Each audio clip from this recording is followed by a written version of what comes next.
Hey folks, welcome. Today we're going to be unboxing the WorkSharp RMX Compact. This arrived today and I'm stoked. Couldn't wait, so we're going to do a quick opening video, get in the hands, and then do some testing for a few days, and I'll get back to you all on my thoughts there.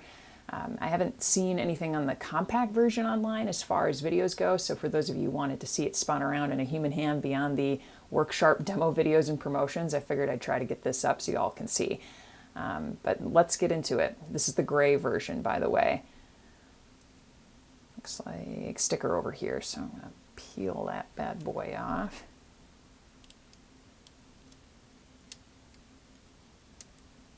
All right. Cool. So, what do we got inside? Looks like a thank you card, little coupon discount code. The infamous instructions. I've seen a lot of this stuff online. I haven't ever owned a knife that needed a multi-page instruction manual for opening, so we'll see if we've got the confidence later to switch this over into the auto mode later, but for now we'll just tuck that away. So we've got a few things inside. Looks like we have the automatic pivot cartridge here. It's got the torsion spring attached as well. This is what will allow me to switch the knife over from the manual open to the automatic spring-loaded version. Next we've got the Oops kit. It's pretty telling of what's to come regarding the switch over to the auto, if a spare bag of parts is included by default. So I'm guessing there'll be some tricky hand positions and tightening in my future here, but last but not least, we've actually got the tool for doing that switch over. It's magnetic on one side with a 2mm hex and some indicator marks here for placement when making the switch over to the auto pivot on the other side. This will be an interesting one here in a little bit. But here's the bad boy in person. Some specs on this guy. We've got a 3.4 inch overall close length. And this is actually what drew me to the knife. More on that in a moment. Little thank you card here. Nice pocket clip. Looks hefty. It's not going to be bending backwards anytime soon. Yeah, it is indeed reversible, which is always great to see. We've got the gold matte finish on the manual pivot, which is a nice touch. And then we've got some WorkSharp branding on the spine of the blade next to the jimping. We've got an overall 2.24 ounce weight, which is super modest for this beefy little knife. It's largely due to the magnesium handle. From what I saw, it looks like it's an alloy cast and then it's milled. Never actually had a magnesium handled knife. Magnesium compared to aluminum or steel is significantly lighter weight, and it doesn't lose its kind of strongness for its weight class, but it's definitely still not as strong as steel, but WorkSharp is kind of deeming it still acceptable for this knife, so we'll give them the benefit of the doubt. Looks like we've got the button lock here that's going to release the blade when it's in manual mode or in auto. Little detail here in the corners as well. Gosh, this thing is just so light. We've got the steel information there in the pocket, and let's give this a little bit of a feel again. Yeah, God, that really locks in. It's thick, it's hefty. Nice deep finger choil up there too, and the jimping on the handle itself is nice, very wide, carries up into the spine. Feels nice, whether you're holding down on the handle or choked up on it. By the way, for those of you that are new to the channel, I'm Milo. I'm an industrial designer with a pretty big passion for outdoor gear, especially knives that actually fit your hands. So when one of my favorite knife sharpening companies announced that they were designing their very first knife, I was intrigued.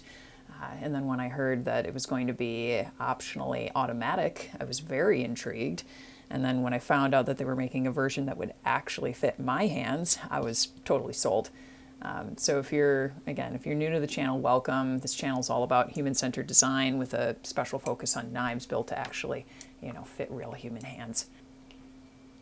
It's got a nice click to it. Yeah, that's catchy. Real talk though, I am not a pro at flipping my knife open and closed. You'll see people on YouTube that are just flipping back, forth, back, forth, back, forth. That's not me. I don't have that skill. I'm not practicing every day. Pull my knife out to do tasks. That's about it. I'm not fidgeting with it all the time.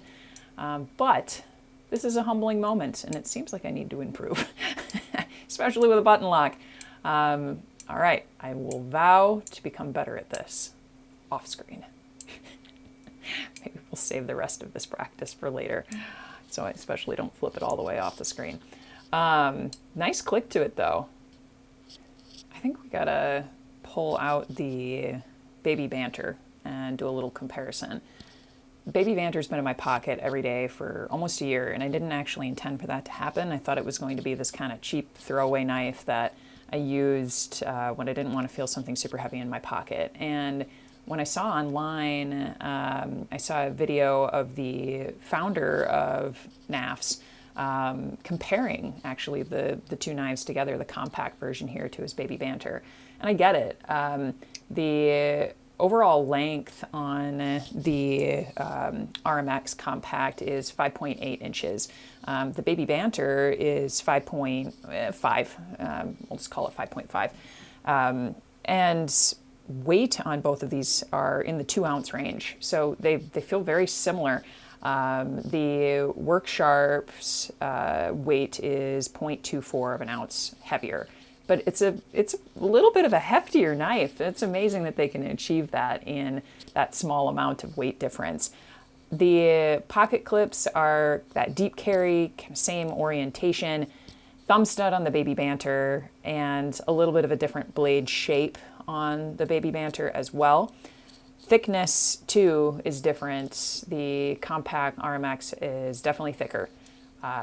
You can feel it really lock into your hands. If you have bigger hands, the Baby Banter is not going to feel as secure as this compact. I can guarantee it. Now, my line of work is greatly involved with anthropometry and examining human use products and the relationship to the human body. Now, I get genuinely excited when a knife company moves past the whole one-size-fits-all mindset and starts designing handles that fit a range of users. It can be done, and you don't have to break the bank to do it. Most knife handles out there are made to fit that 95th percentile male hand, or at least they claim to, but in reality the handles end up being way bigger than that to account for outliers and multiple grip styles. Just for some context, the average active male hand breadth is around 88 millimeters, but many top-selling knife handles, specifically fixed blades, are like 116 millimeters plus in length. It's a huge mismatch. And if you're not, a quote-unquote an averager, which the majority of us are not, you're stuck trying to wrangle these oversized handles, and oversized handles are actually unsafe. But I'll save that rant for another video. Let's see how hard this is going to be to switch this over into auto. Okay, let's give this a whirl. I'm feeling a little insecure. We're going to see if we can figure it out with just the instructions alone first. So first they say to open the blade and then use the provided tool to remove the pivot screw and to set it aside for later.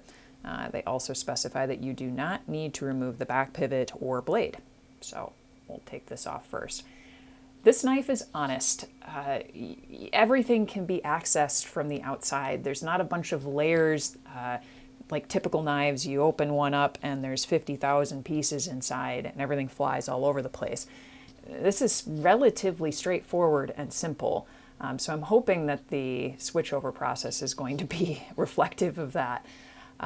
Looks like they want you to remove the manual pivot and bearing as shown.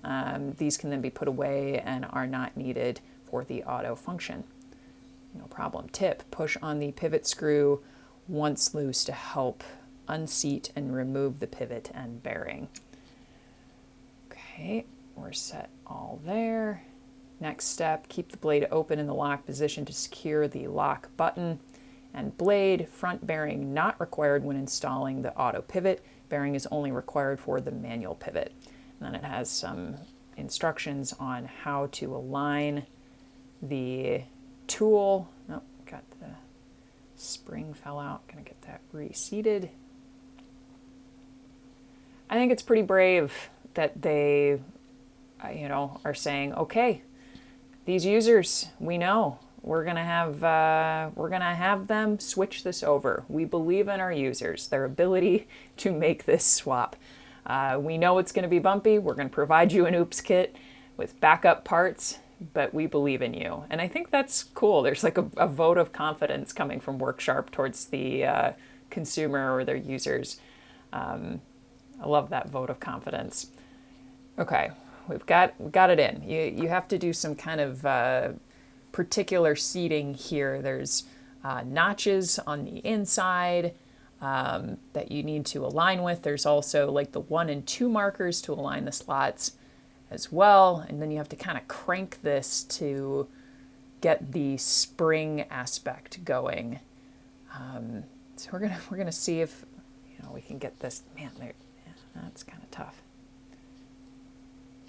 But definitely worth checking out Worksharp's YouTube. The company released a video pretty recently that talks about all the design choices that they made when making this knife and why they consider it to be a truly novel or unique knife.